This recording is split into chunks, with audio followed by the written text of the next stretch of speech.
me see your war face. Bullshit, you didn't convince me. Let me see your real war face. You don't scare me. Work on it. What's up, guys? It's Benny. How many times do we need to learn this lesson? Import the third world, become the third world. Minnesota is a perfect example of this, a very stark relief. Of course, we're learning it all throughout the country, but there's no place better than Minnesota to actually study this phenomenon. And it's not really a phenomenon. Minnesota was a high-trust society, the kind of place where you leave the keys in your car, where you leave your doors unlocked. I grew up in the Midwest, and it was very much like that. I never even saw a house key where I grew up. It's because everyone trusted each other. Minnesota was a Germanic and Norse and Scandinavian colony, practically. People still speak German there and Norwegian dialects. It's a place that is very Lutheran, that is very high trust, and was considered, just one of the all-time safest states in the country until they decided to absorb half the population of Somalia into a couple of square blocks in Minneapolis.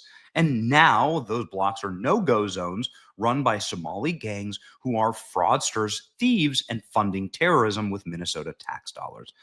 The largest funder of al-Shabaab is the Minnesota taxpayer. How some of the state's welfare funds end up in the hands of terror groups because of the Somalis that they brought there. Because libs just looked out at the extremely functional, high-trust state of Minnesota and said, how can we destroy this place? Let's bring in a bunch of sub-Saharan Africans.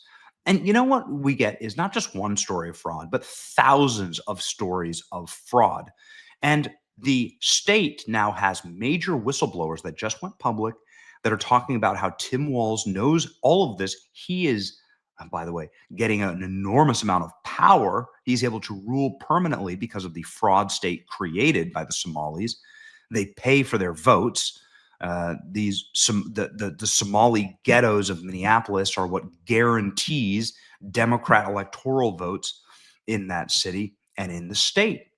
The first Somali refugee-run public housing admits to stealing millions. Wow, would you look at this? Oh, here's another DOJ conviction for a guy that stole $47 million, a Somali, that stole $47 million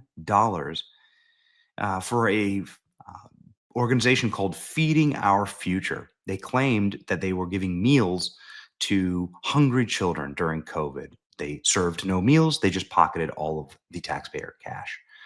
Ladies and gentlemen, of course, this is the Medicaid fraud that is taking place in Minneapolis, where they are, every single Somali effectively claims that their kid has autism in order to get a big fat Medicaid check, and then they send all that money back to terrorism camps in Somalia, some of them traveling with giant duffel bags filled with cash in order to fund terrorism. That's exactly what you want, as a Lutheran Norwegian taxpayer of northern Minnesota. A group of Minnesota Somalis stole tens of millions of dollars from the American taxpayer. They told Minnesota's Department of Education to pay up for their fake charity, or they would call them racist in the media, and it worked. Repulsive from start to finish. Sickening. And now the dam is beginning to break. 400 Minnesota Department of Human Services employees blamed Democrat Governor Tim Walz for massive fraud in Somali community. Current staff members say the governor has systematically retaliated against whistleblowers. Evil, evil man. Minnesota government workers blame Walz for massive fraud amid allegations of the Somali community. 400 whistleblowers have gone public. More than 400 employees of the Department of Human Services say that Tim Walz failed to act on widespread fraud warnings and retaliated. The Minnesota Department of Human Services employees account, which consists of more than 480 current staff members at DHS, wrote on X that Walz is 100% responsible for massive fraud in Minnesota. We let Tim Walz know of the fraud early, hoping that the partnership in stopping the fraud, but no, we got the opposite response. Tim Walz systematically retaliated against whistleblowers using monitoring, threats, repression, and did his best to discredit our fraud reports. In addition to the retaliating whistleblowers, Tim Walz disempowered the Office of Legislative Auditor, allowing the agencies to disregard the audit finding and guidance. Walz did not respond. This guy was like quite close to becoming vice president, actually, way too close for me. It's a complete sociopath. And when faced with this on the news today, straight up like defended, by the way, the Somalis. Dozens of people of East African descent have been charged, convicted, and sentenced for stealing more than $1 billion in taxpayer money from government programs during COVID. As you know, Governor, that is more than Minnesota spends each year to run its Department of Corrections. So I want to give you a chance to respond to this. Do you take responsibility for failing to stop this fraud in your state?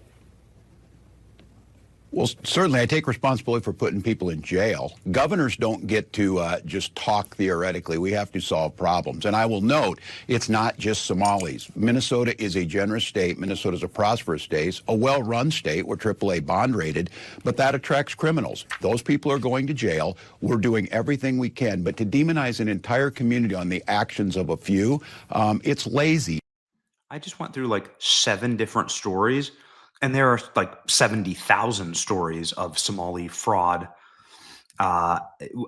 against pretty much every single welfare organ in the federal government and in the state government. Also election fraud, everything from, you thought did you really think it just ended at Ilhan Omar's marriage? Listen, these kind of things are being federally prosecuted. So call me whatever name you want, right? If you hate the fact that we're talking about this. The reality is, like, you need to start asking the question. This is the question that must be asked, which is, do bringing in third world communities benefit America? You should ask that of any population. Does this population hate America? And if they hate America, then why are we bringing them here? If they're incompatible with Western culture, why are we bringing them here? And not just Somalis. Somalia, you should certainly ask that question. The obvious answer is no. But of every immigrant from everywhere, obviously, like, this is the question that needs to be asked. Harmy Dillon is responding to this. Seems like she is potentially going to open an investigation. Trump has terminated the protection for Somali nationals effective immediately and going to be deporting them back to Somalia. I look forward to those TikToks. Trump has also tripled down on calling Tim Walz retarded, seriously retarded. President Trump does stand by this claim. Here we go. In that same post, you mentioned Tim Walz, and you called him what many Americans do find an offensive word, retarded. Do you stand by that claim of calling Tim Walz retarded? Yeah, I think there's something wrong with him. Absolutely, sure. But you don't think You have a problem with him? You know what? I think there's something wrong with him. Anybody that would do what he did, anybody that would allow those people into his state and pay billions of dollars out to Somalia. We give billions of dollars to Somalia. It's not even a country because it doesn't function like a country.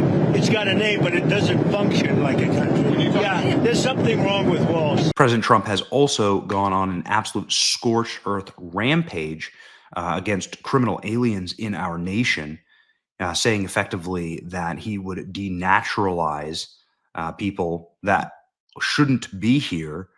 He said this in a post this weekend, and also that we should be getting people out of our country. We should be engaging in remigration or reverse migration, which is sending populations of people back to their home countries who clearly are incompatible with the West, that don't want to be here.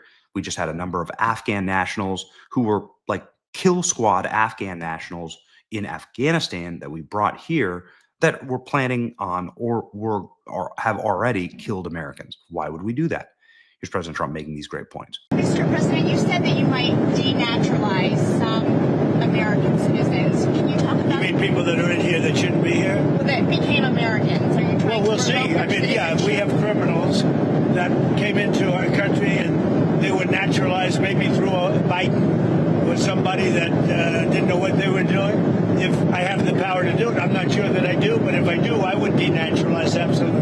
What do you mean by reverse migration? It means get people out that are in our country, get them out of here. I want to get them out.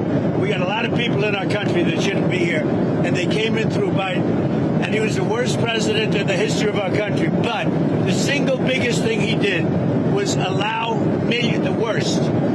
millions of people into our country that shouldn't be here. Drug dealers, prisons were opened up and allowed to come into our country. You take a look at the people that were allowed to come into our country. We're paying a big price for it, and we will for years to come, including the recent killer of two wonderful National Guards people. And I'll tell you what, that animal should not have been allowed to come into our country. So yeah, I mean, like, this is just common sense stuff, you know?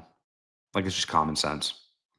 Tim Walz' administration refusing to release the records of Medicaid providers accused of fraud. Minnesota DHS whistleblowers have stated the fraud has exceeded $6.5 billion since Walz assumed office. $2 billion has been uncovered so far. How bad is the corruption on Tim Walz' watch that even the New York Times is reporting on it? How fraud swamped Minnesota's social services system on Tim Walz' watch. Prosecutors say members of the Somali diaspora, a group with growing political power, were largely responsible. President Trump has drawn national attention to the scandal and his crackdown on immigration. Dude, the New York Times is covering it. You are cooked. Dude was almost vice president. Imagine, he was probably selected to be vice president in order to do this on a national scale. This is just Cloward's Piven, man. They're trying to do this on a national. They want this, but they want this federally and in every state. And then they just bankrupt the country, right? And then they can implement communism. I'm telling you, man, that's the plan. Anyway, don't let it happen. It's good to be smart. Stay vigilant. It's your boy Benny. See ya.